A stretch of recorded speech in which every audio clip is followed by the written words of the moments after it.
हमने जब से इस पूरे मामले के बारे में जाना, अंकिता के बारे में जब पता लगा, बहुत सारे लोग हमसे भी ये सवाल पूछते हैं जो मैं आप लोगों के सामने रख रहा हूं अब, कि क्या अंकिता का जीवन बच नहीं सकता था? क्योंकि बताया गया कि अगर इलाज मिल जाता उसको ठीक से तो शायद अंकिता सरवाइव कर जाती। आप लोगों ने वो 5 दिन अंकिता की जद्दोजहद देखी है। मैं संजीव जी पहले आपसे पूछना चाहता हूं, क्या वाकई अंकिता की मृत्यु जो है वो इलाज न मिल पाने की वजह से हुई, आप कहेंगे? जी, सही टाइम पे सही इलाज नहीं मिल पाई। मेरे आवाज बंद हो गया। पैसा की दिक्कत से हम उसको बाहर अच्छा हॉस्पिटल में नहीं ले जा सके। हम तो सोचे थे कि अच्छे हॉस्पिटल में ले जाएंगे, सबसे स्पेशलिस्ट बोकारो का बोन हॉस्पिटल था, लेकिन वहाँ जाने के लिए मेरे पास पैसे नहीं थे।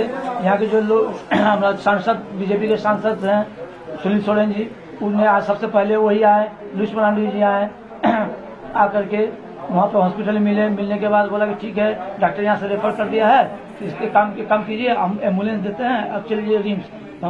तो हम बोला कि रिम्स जाने से रिम्स चले जाएंगे, फिर वहाँ हमको क्या होगा? तो बोला कि चले जाओ, कोई दिक्कत नहीं है, सब सारा सुविधा आपको मिल जाएगी वहाँ पर।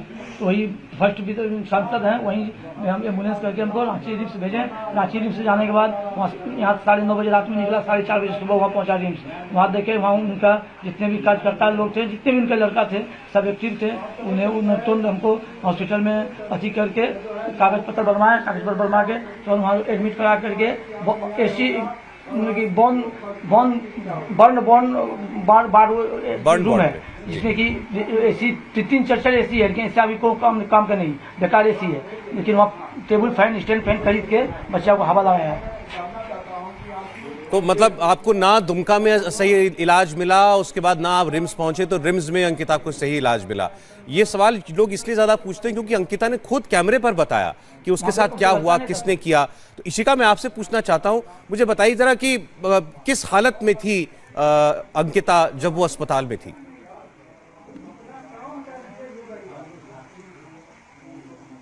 सर वो बहुत गहरी अवस्था में थी सर। वो इतना उसको जलन हो रहा था ना, तड़प रही थी सर, बहुत तड़प रही थी। अच्छा, अभी ये बता रहे थे पिताजी की आपके कि पंखा तक नहीं था अस्पताल में, दोनों जगह, रिम्स में भी और यहाँ पर दुमका में भी। आपको घर से पंखा ले जाना पड़ा वहां अस्पताल में लगाने के लिए? हाँ सर, दुमका सदर अस्पताल में पंखा था और ना ही वहाँ था, बट कोई काम कर नहीं। हाँ, आप बोल सकते हैं, आप दोनों साथ में बोल सकते हैं। बोलिए सुनील जी, संजीव जी। जी, देखिए पंखा देखिए, बर्न वार्ड में पंखा से काम नहीं चलता सर। पंखा थी, लेकिन AC रहते हुए AC काम नहीं कर रहा था, AC चल नहीं रहा था, AC खराब पड़ा हुआ था। तो वहाँ फैन से हम काम चला रहे थे, स्टैंड फैन से, टेबल फैन। यहाँ सदर अस्पताल में स्टैंड फैन और रिम्स में टेबल फैन। नहीं तो ये काम तो सरकार का था, प्रशासन का था कि आपको अच्छा अस्पताल मिलता। आप बोल रहे हैं कि जो वहाँ स्थानीय सांसद हैं बीजेपी के, उन्होंने आपको कुछ मदद की तो उन्होंने आपको रिम्स पहुंचाया, रिम्स में दाखिला कराया। आप कह रहे हैं अगर बोकारो अंकिता पहुंच जाती तो शायद उसका जीवन बच जाता। तो स्थानीय लोगों ने, प्रशासन ने, विधायक ने, इन लोगों ने कुछ मदद नहीं की आपका? विधायक कहाँ है? कभी मिले आपसे वहाँ के? वही तो यहाँ के लोकल विधायक है बसंत सोरेन जी, या उनका भाई है मुख्यमंत्री यहाँ झारखंड के, लेकिन उन लोग से कोई मदद नहीं मिली या कुछ नहीं आकर के मिले। अगर वो लोग सही टाइम पे, सही वक्त पे हमको अगर पहुंचा दिया जाता तो आज मेरी बच्ची बच जाती, मरती नहीं। कोई स्थानीय प्रतिनिधि आपसे आकर के मिला है? सरकार से आकर के कोई व्यक्ति आपसे मिला है, या उस वक्त मिला जब ये वाकया हुआ अस्पताल में थी अंकिता?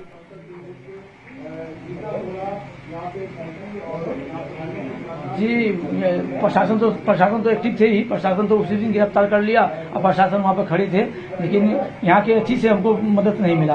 क्योंकि जब झारखंड सरकार से हमको मदद मिलती ना, तुरंत अगर हमको एम्बुलेंस करके उसी समय, जिस समय रेफर किया था 5:30 बजे सुबह से लेकर के 9:30 बजे रात तक यहाँ सदर अस्पताल दुमका में रह गए। वहाँ अगर सही टाइम पर अगर हमको 2 घंटा के अंदर, 3 घंटा के अंदर हमको व्यवस्था मिल जाती तो हम उसको बड़ा से बड़ा हॉस्पिटल ले जाते। और रात में यहाँ फिर 9 बजे के बाद लेकर के गए हैं रांची? कैसे लेकर के गए? सड़क से लेकर के गए? जी, 9:30 बजे यहाँ से निकले, एम्बुलेंस से गए थे। तो आपको कोई मदद जो है आप कह रहे हैं स्थानीय विधायक की तरफ से नहीं मिली, प्रशासन ने जो काम करना था वो आरोपी को पकड़ के वो काम कर दिया, जो कुछ थोड़ी बहुत मदद मिली वो सांसद से मिली, लेकिन जिस जगह सही अस्पताल पहुंचना था वहां आप बिटिया को नहीं पहुंचा पाए तंगी की वजह से। अब मैं जरा आप उस व्यक्ति के बारे में जानना चाहता हूं, वो दरिंदा जिसने इस वारदात को अंजाम दिया, शाहरुख जिसका नाम है, इशिका जरा मुझे बताइएगा, अंकिता आपसे शेयर कर रही थी ये बात कि उसको शाहरुख परेशान कर रहा था? सर ऐसा कुछ भी नहीं बताई थी। घटना के बाद वो बताई कि 10-15 दिन से हमको परेशान कर रहा था और मारने का धमकी दिया। तो फिर हम उसे मारने का धमकी क्यों दिया था, तो वो बोली कि बात करने के लिए और मिलने के लिए फोर्स किया। तो फिर हम उसको मना कर दी, इसलिए उसी रात मारने का धमकी दिया कि हम तुमको मार देंगे। तो वो उस रात पापा को बताई कि वो हमको धमकी दिया था। पापा बोले ठीक है सुबह होता तब देखते हैं। तब तो सर ऐसा घटना हो गया। मतलब जिस रात को सुबह 4 बजे या तड़के कहें पेट्रोल डालकर उसने अंकिता को आग लगा दी, अंकिता के ऊपर पेट्रोल छिड़का, उसी दिन रात को उसने आप सबको बताया कि ऐसा ऐसा इसने मुझे धमकी दिया है कि मुझे जान से मार देगा। 22 तारीख की घटना सर। हाँ 22/8 को 8 बजे सब मोबाइल में फोन आता है कि तुम हमसे नहीं मिलती हो, नहीं बात करती हो, हम जान से मार देंगे। हम आए घर 10 बजे आए तो अंकिता ने मुझे बताई कि पापा देखिए ऐसे धमकी दिया है। वो सर जनराइट कोरेक्स नशे में रहता है, वो पूरा बेवड़ा है। बस हम सब बात कर मतलब सुबह जाकर बात करेंगे 10 बजे कहाँ जाएंगे हम। तो हम सो गई, मतलब कि अपना अंकिता अपना रूम में सोई थी खिड़की के पास। वो 2 लीटर पेट्रोल लेके आया, इसका देह पर छिड़काव किया। जैसे पेट्रोल डाला मैं बेटी अंकिता उठ गई, उठ के पर्दा से देखी कि कौन है क्या है, बारिश आ रहा पानी आ रहा है क्या, बस देखी बस तो उसके ऊपर माचिस जला के फेंक दिया तो उसका जलने लगी। जलते हुए अवस्था में पूरा लहर जल रही थी। टी शर्ट पहनी थी, पैजामा पहनी थी नीचे। जलते हुए हम बगल के रूम में सोए हुए थे। वो आई पापा मुझे बचा लो। हम फट से दौड़ के आया, रूम देखा तो पूरा रूम भी जल रहा है, गद्दा चौकी वगैरह जो ये पर्दा लग रहा है। उसके फट से बाहर गया, उसका टी शर्ट खोला, पैजामा खोल के कंबल चादर से उसका शरीर को ढका। ढकने के बाद वहाँ से फिर हम बोले ठीक है बेटा बैठो, हम तुरंत करते हैं, ले जाते हैं तो हॉस्पिटल व्यवस्था करते हैं। फिर घर का आए, घर में पानी दे करके घर को बुझाया। आग बुझाने के बाद टोटो लेके 5-5 बजे हॉस्पिटल पहुंचा। तो ये उसी वक्त आपको बता दिया था अंकिता ने कि उसने देखा था शाहरुख को कि यही लड़का है जिसने पेट्रोल डाला था? जी पेट्रोल डालते समय उठ गई थी ना वो। पेट्रोल जैसी शरीर पर पड़ा उठ गई कि अचानक कहीं पानी आ रहा है क्या, पानी पड़ रहा है क्या, खिड़की खुला था।